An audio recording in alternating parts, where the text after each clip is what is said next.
திருச்சிற்றம்பலம். திருவாதவூர் அடிகள் புராணம். தென்பொதிய மாமுனி சிறக்கவருள் எண்ணன் இன்ப விளையாடல் அதனுங் கடலுள் நாயேன் மின்பயிலும் மாமதுரை மேவு தமிழ்மாறன் துன்பமற நல்கு கதை சொல்லலுறுகின்றேன். பாண்டிய மன்னன் சொன்னதற்கிறங்கி மாணிக்கவாசகர் குதிரை வாங்க தன் இருப்பிடம் விட்டு பெருந்துறையை அடைந்தார். குரு பரம்பரைக்கெல்லாம் குருவாகத் திகழும் தேவதேவன் தனது திருவிளையாடலை துவங்கினார். உலகமே தனது திருமேனியாக இருக்கும் பரமேஸ்வரன் ஓர் அந்தணத் தோற்றம் கொண்டார். தனது கணப்படைகள் அனைத்தையும் சிஷ்யர்களாக்கினார். தனது திருவடி மண்ணை தொடும்படி திருப்பெருந்துறை வந்தடைந்தார். அங்கு பெருந்துறையோ சோலைவனமாக மரங்கள், செடிகள், பூக்கள், காய்கள், கனிகள் என அழகு பூஞ்சோலையாக இருந்தது. பிரபஞ்சத்தையே தனது சிம்மாசனமாக கொண்ட பரமேசன் குறும்ப மரத்தடியிலேயே அமர்ந்தார். அவரை சுற்றி அனைத்து சிஷ்யர்களும் அமர்ந்தனர். தேவதேவன் சொல்லுக்கிணங்க அனைவரும் வேத பாராயணத்தை செய்து கொண்டிருந்தார்கள். அப்பொழுது பெருந்துறைக்குள் மாணிக்கவாசகர், அதாவது வாதவூரர் வந்தார். வேத பாராயண முழக்கத்தை கேட்டு மனம் நெகிழ்ந்து தனது படை வீரர்களிடம், வேத பாராயண ஒளி எங்கிருந்து வருகிறது, அதை கண்டு வாருங்கள் என்று சொல்லி பிறகு அவரும் அதே இடத்திற்கு சென்றார். அங்கு அப்போது குருபரனாக அமர்ந்திருந்த இறைவனை பார்த்து மாணிக்கவாசகருக்கு எதுவும் சொல்லத் தெரியாது, எதுவும் அறியாது மெய்மறந்திருந்தார். இறைவனை நேருக்கு நேர் காண மாட்டாது மறைந்து நின்று பார்த்து தரிசித்தார் குரு வடிவிலே. பிறகு அவரிடம் சென்று, தாங்கள் யாரோ என்று கேட்டார். தாங்கள் கையில் இருப்பது என்னவோ என்று கேட்க, இறைவன் பொன் சிரிப்போடு இது சிவஞான போதம் என்று கூறி அருளினார். மாணிக்கவாசகர் அவ்விடத்திலேயே அமர்ந்திருந்தார். அவருக்கு என்ன நடந்தது, என்ன நடக்கிறது என்பது அனைத்தையும் மறந்து குருவாக வந்த பரமனை பார்த்தபடியே அமர்ந்து கொண்டார். இறைவனிடம், நான் இவை அனைத்தையும் விட்டுவிட்டு இறைவனை மட்டுமே உணர என்ன செய்வது என்று கேட்க, ஈசன், நீர் சரண் அடை, என்னிடம் சரண் அடை என்று கூறினார். வாதவூரருக்கு என்ன சொல்வது, ஏது சொல்வது என்று தெரியவில்லை. நேரம் கழிந்தது. இறைவன் அவ்வாறே அவ்விடத்திலே குருவாக அமர்ந்திருக்க, மாணிக்கவாசகரும் அவருக்கு கீழே அமர்ந்திருந்தார். அப்பொழுது பரமன் தனது சொரூபத்தை காட்டி அருளினார். அர்த்தநாரியாக ஒரு பாகத்தில் பொன்னாலான மேனியும் மற்றொரு பாகத்தில் மரகதம் போல் பச்சை மேனியனாயும், ஒரு புறத்தில் ருத்ராட்சமும் மற்றொரு புறம் நகைகளுமாய், ஒரு புறம் பரிசடையும் மறுபுறம் மகுடமுமாய், ஒரு கையில் மழு வாளும் மறு கையில் அபயஹஸ்தமும் என அர்த்தநாரி ஸ்வரூபத்தை மாணிக்கவாசகருக்கு அருளினார் பரமன். மாணிக்கவாசகர் அதை கண்டு வியந்தமர்ந்தார்.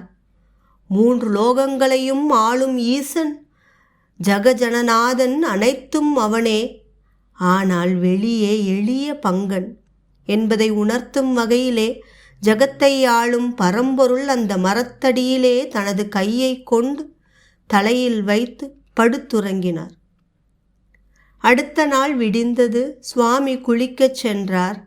மாணிக்கவாசகர் அவருக்கு உதவி செய்யும் வகையில் அனைத்தையும் எடுத்து கொடுத்து அவர் கூடவே இருந்தார்.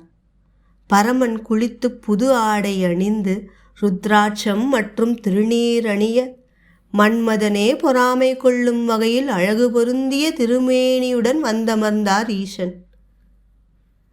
மாணிக்கவாசகரை நோக்கி பரமேசன் கூறினார், இங்கு அனைத்தும் யாமே, நீ எம்மை சரணடை என்று கூறி மீண்டும் பரமேசன் மாணிக்கவாசகரை பார்த்து, பக்தியில் நீ திளைத்து நிற்க இறைவனை சரணடைய 4 மார்க்கங்கள் உண்டு.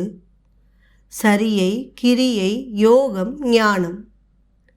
இதில் சரியை இறை தொண்டு செய்வதும் இறை பணி செய்வதும் ஆகும். கிரியை, பூஜை, புனஸ்கார முறைகள். யோகம் தனக்குள் இறைவனை தேடுவது. எல்லாவற்றிற்கும் மேலாக ஞானம் என்பதோ சர்வமும் சிவம், அனைத்தையும் ஆட்டுவிப்பவன் நானே, என்னுள்ளே அனைத்தும் அடக்கம், நீயும் நானே நானும் நானே, செடி கொடி மரம் அனைத்திலும் இருப்பதும் நானே எனும் வழி நடப்பது. ஜீவனே சிவன், சிவனே ஜீவன் என்பதை ஆழ்ந்துணர்ந்து செயல்படுவது ஞானம் எனப்படுவது. நீ கொண்டிருக்கும் இந்த தோற்றத்தை களைந்துவிடு. ஒருவனுக்கு தான் கற்ற கல்வியும் ஞானமும் தான் இருக்கும் பதவியும் அவனை அகந்தைக்குள் கொண்டு செல்கிறது. அகந்தை வலையில் சிக்கிக் கொள்வதன் மூலம் பிறப்பு இறப்புக்குள் செல்ல வேண்டியதாக இருக்கிறது. எனவே அதிலிருந்து விலகும் வழியாக உமது தோற்றமான இந்த ராஜ உடையிலிருந்து வெளிவந்து மர உரி தரித்துவிடு என தேவதேவன் மாணிக்க வாசகருக்கு கூறினார். பின் மாணிக்க வாசகர் தேவனை பார்த்து, பிரபுவே, பரமேஷா, நான் உடுத்தியிருக்கும் இந்த உடைகளையும் அணிகலன்களையும் என்ன செய்வது என்று கேட்க, பரமேசன் திருப்பெருந்துறைக்கு அருகிலுள்ள ஒரு கிராமத்தில் இருக்கும் ஏழையை காட்டி இவை அனைத்தையும் அவரிடம் சென்று கொடு என்று அருளினார். பின் மாணிக்க வாசகர் அவ்வாறே சிவகுரு தரித்து தான் குதிரை வாங்க கொண்டு வந்த அத்துணை காசுகளையும் பெருந்துறை ஆலயத்திற்கு செலவு செய்து இறைவனிடமே இருக்கலானார். அதே நேரம் அரசபையில் அரசர் கடும் கோபம் கொண்டு, குதிரை வாங்கச் சென்ற வாதவூரன் எங்கே? அவனை அழைத்து வாருங்கள் என்று வீரர்களிடம் ஆணையிட்டார். வீரர்களும் செய்தியை கொண்டு வந்து மாணிக்க வாசகரிடம் கொடுத்தார்கள். வாதவூரர் அஞ்சி பரமன் இருக்கும் இடத்திற்கு சென்றார். நீர் எதையும் கண்டு அஞ்சாதே, குதிரைகள் வந்துவிடும் என்று கூறு என ஈசன் திருவாய் மலர்ந்தார். பிறகு அரசனிடம் அதே செய்தியை சொன்னார்கள் வீரர்கள். அரசரோ, ஆவணி மாதம் மூல நட்சத்திரத்திற்குள் குதிரைகள் இங்கு வந்தாக வேண்டும் என்று கூறினார். இந்த செய்தியை வீரர்கள் மாணிக்க வாசகரிடம் கூறினார்கள். குதிரைகள் எவ்வாறு ஆழவாயை அடைந்தது, இறைவன் என்ன செய்தார் என்பதை நாம் இனிவரும் காணொளிகளில் காணலாம். வாதவூர் அந்தனர் தந்திரு வாய்மை விளங்கு திருக்கதை ஓதினர். அன்புடன் ஒன் செவியூடு முகந்தது கேட்டவர், போத மெய்ஞானம் உறிஞ்சுக போகமுடன் புகழ் பெறுவர்கள். தீதில் பவங்கள் தொலைந்து பின் சேர்குவர் வன் சிவலோகமே. தன் கடன் அடியேனையும் தாங்குதல், என் கடன் பணி செய்து கிடப்பதே. திருச்சிற்றம்பலம்.